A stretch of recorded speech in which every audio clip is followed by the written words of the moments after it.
শ্রী শ্রী গুরুবে নমঃ। আর্যবাণী চ্যানেল থেকে আমি অ্যাস্ট্রোপামিস্ট শ্রী অনিশ বলছি।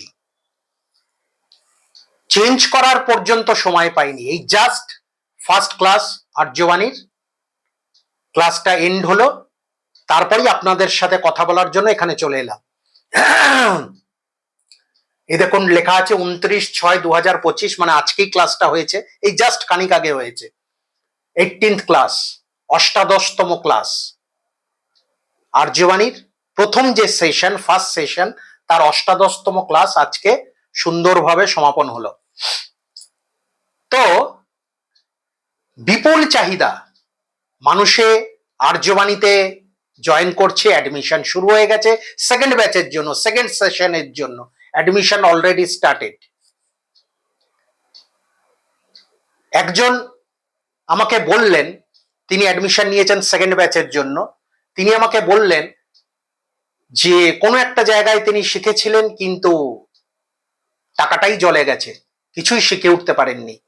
তাই সেখানে শেখার পর, টাকা ইনভেস্ট করার পর তিনি আর্যবাণীতে অ্যাডমিশন নিলেন আবার। এই অ্যাডমিশন 3 জুলাই পর্যন্ত চলবে। সেকেন্ড ব্যাচের ক্লাস স্টার্ট হবে 6 জুলাই, মানে আজকে রবিবার, সামনের রবিবার থেকে সেকেন্ড সেশনের ক্লাস স্টার্ট হবে। তো দেখুন, অনেকে হয়তো বলবেন যে এত ইনস্টিটিউট তো সারা ভারতবর্ষ জুড়ে, আর্যবাণী থেকে কেন আমরা শিখতে যাব? অনেকগুলো কারণ, আজকে ইন ডিটেলস ব্যাখ্যা করছি কারণগুলো, একটু মন দিয়ে শুনবেন। দেখুন, এটা একটা করতল, পামিস্ট্রিতেই শুরু করছি। এটা একটা করতল, এটা হলো হৃদয় রেখা, এটা হলো শিরোরেখা, এটা হলো জীবন রেখা, ঠিক আছে?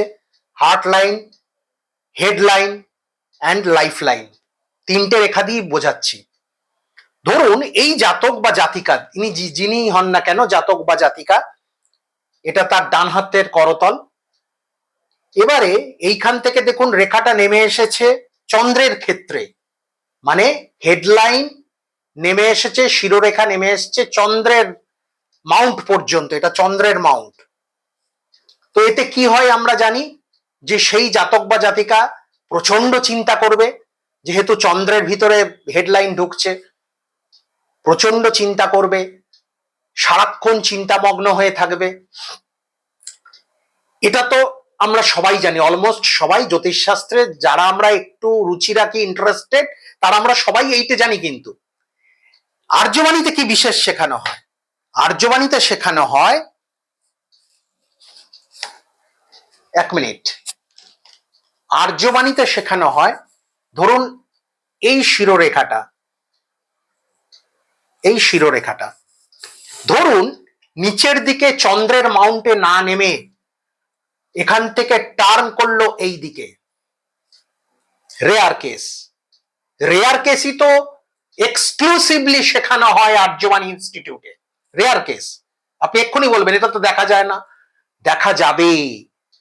যারা মারাত্মক ক্রিমিনাল, মারাত্মক পরিমাণে ক্রিমিনাল এবং ভয়ঙ্কর কোনো কাণ্ড করেছে, সেই ব্যক্তি, তার হাতে এইটা দেখা যাবে। অর্থাৎ এই ব্যক্তি হত্যা পর্যন্ত করতে পারে, কেননা হার্ট লাইনকে ক্রস করে যাচ্ছে হেডলাইন, হার্ট লাইনকে ক্রস করে যাচ্ছে হেডলাইন। ফলে এই জাতক বা জাতিকা কারোকে হত্যাও করতে পারে। এবার কথা হলো যে কোন এজে গিয়ে সেই হত্যাটা সে করবে, হত্যা লীলাটা সে করবে কোন এজে গিয়ে। এখানে তো এলো, এটা কনফার্মেশনটা পাওয়া গেল যে সে হত্যা করবে কারোকে, কোন এজে গিয়ে হত্যাটা করবে সেটা জানতে হলে তাহলে তো আর্যবাণীতে অ্যাডমিশন নিতে হবে আপনাকে। কেননা যারা শিখছেন অলরেডি, আমি যদি আপনাদের এখানে প্রকাশ্যে এটা বলে দিই ওপেন ফোরামে, তাদের সাথে অন্যায় করা হবে, আনএথিক্যাল হবে। আর্যবাণী আনএথিক্যাল কাজ করে না। তাই যদি ইন ডিটেল জানতে হয় জ্যোতিষশাস্ত্রকে, পামিস্ট্রিকে, তাহলে অবশ্যই আর্যবাণীতে অ্যাডমিশন নিন। আর একটা কথা বলি, এটা তো গেল পামিস্ট্রির কথা, এবারে আসছি অ্যাস্ট্রোলজি দিয়ে। পামিস্ট্রি গেল, এবার অ্যাস্ট্রোলজিতে আসছি। ঠিক আছে, আগে ছকটা এঁকে নি, তাহলে বোঝাতে সুবিধা হবে।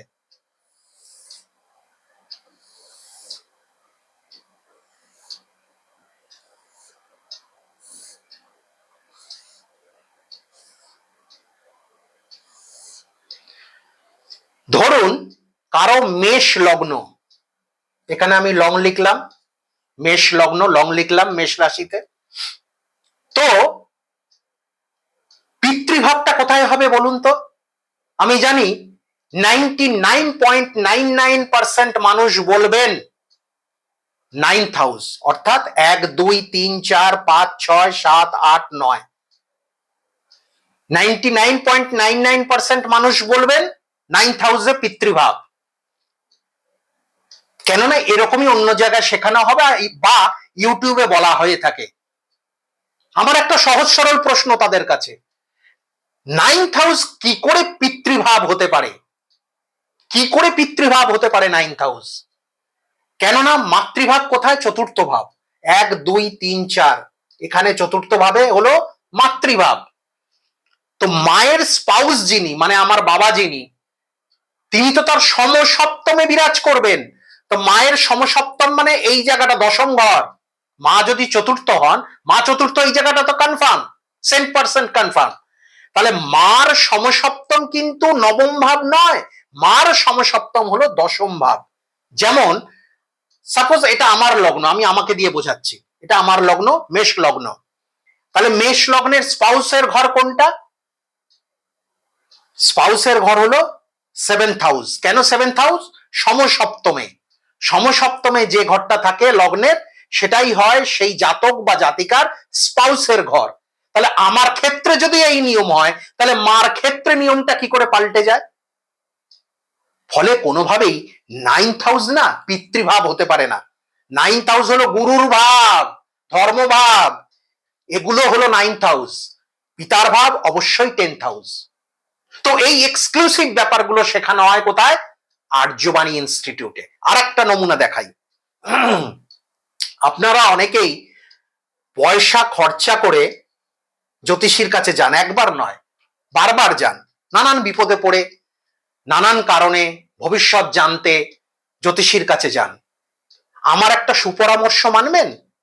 জ্যোতিষীর কাছে গিয়ে, ইভেন আমার কাছেও এসে কেন পয়সা নষ্ট করবেন বারবার করে বারবার করে, তার থেকে আর্যবাণী ইনস্টিটিউটে আপনি যদি ভর্তি হন, আপনাকে 1 বছরের কোর্সে শেখানো হবে জ্যোতিষশাস্ত্র এবং পামিস্ট্রি, দুটোই শেখানো হবে, যেটা কোনো ইনস্টিটিউটে শেখানো হয় না। যেখানে হস্তরেখা শেখানো হয় সেখানে সেই কোর্সে, সেম কোর্সে সেখানে কিন্তু অ্যাস্ট্রোলজি শেখানো হয় না। আবার অ্যাস্ট্রোলজি যে কোর্সে শেখানো হয়, সেই কোর্সে আবার পামিস্ট্রি শেখানো হয় না। কিন্তু আর্যবাণীতে আপনি দুটোই পাবেন একসাথে, হস্তরেখাও শেখানো হবে, জ্যোতিষশাস্ত্র শেখানো হবে।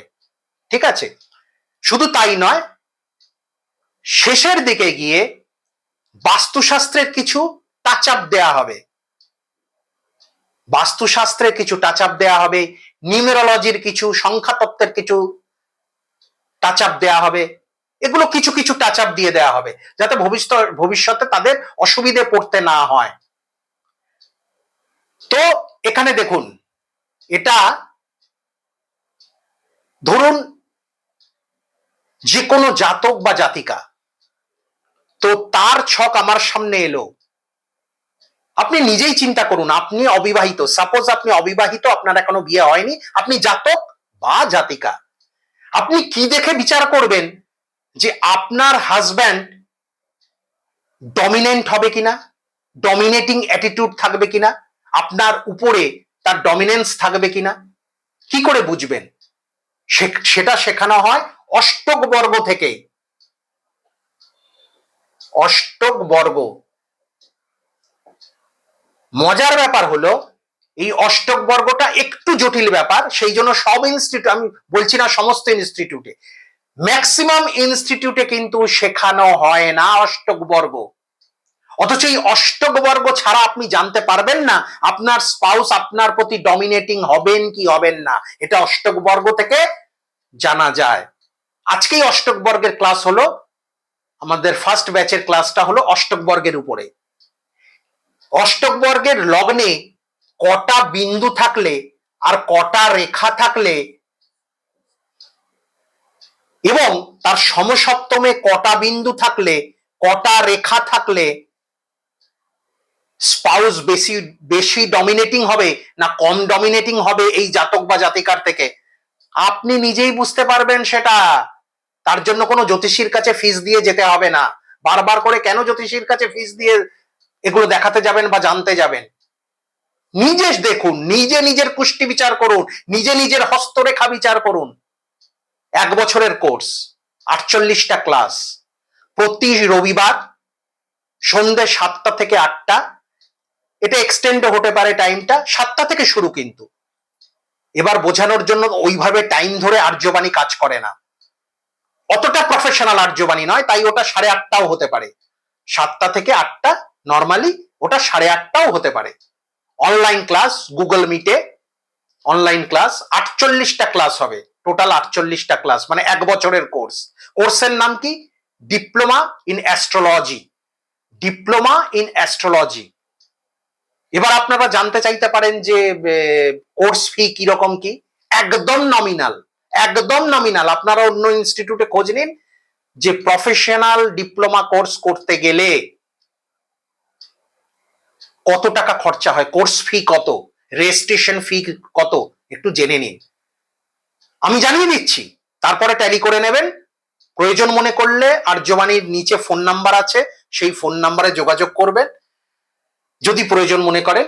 ফিসটা আমি বলে দিচ্ছি, সর্বমোট 12,000 টাকা, মাত্র 12,000 টাকা। কোন ইনস্টিটিউটে শেখানো হবে না জ্যোতিষশাস্ত্র এবং হস্তরেখা। 12,000 টাকা 1 বছরে, কিন্তু তাও সেটা একবারে দিতে হয় না। কিভাবে দিতে হয়? 3,000 টাকা রেজিস্ট্রেশন ফি। এই লাস্ট ডেট রেজিস্ট্রেশনের 3 জুলাই, ওই দিন আপনাকে দিতে হবে 3,000 টাকা রেজিস্ট্রেশন। আর সব সময় 1 মাসের অ্যাডভান্স, মান্থলি ফি যেটা, সেটা 1 মাসের অ্যাডভান্স দিতে হবে। মানে প্রথম মাসে অ্যাডমিশন নিতে গেলে আপনাকে 3,750 দিতে হবে এবং প্রতি মাসে মাত্র 750 করে 11 মাস। হিসেব করুন, 12,000 টাকা। এত নমিনাল চার্জে, এত নমিনাল ফিতে কোথাও শেখানো হয় কিনা আমার জানা নেই। আর সব থেকে বড় কথা হলো, যদিও কোথাও শেখানো হয়, আমার তো জানা নেই, যদিও কোথাও শেখানো হয় এত কমে, কতটুকু কি শেখানো হয় সেটাও একটু খোঁজ নিন। সেখান থেকে যারা পাসড আউট তাদের থেকে একটু খোঁজ নিন। তো যাই হোক, যারা নিজে জ্যোতিষশাস্ত্র, নিজের কুষ্টি নিজে বিচার করতে চান, যারা নিজের হাত নিজে দেখতে চান এবং জ্যোতিষশাস্ত্রের প্রতি ইন্টারেস্ট আছে, রুচি আছে, তারা অবশ্যই আর্যবাণীতে অ্যাডমিশন নিন। Last date of admission 3rd July. Class begins 6 জুলাই। 6 জুলাই থেকে ক্লাস স্টার্ট হবে। আশা করি আমি সবাইকে বোঝাতে পারলাম বিষয়টা। সবাই খুব খুব ভালো থাকবেন। গুরু কৃপাহি কেবলম।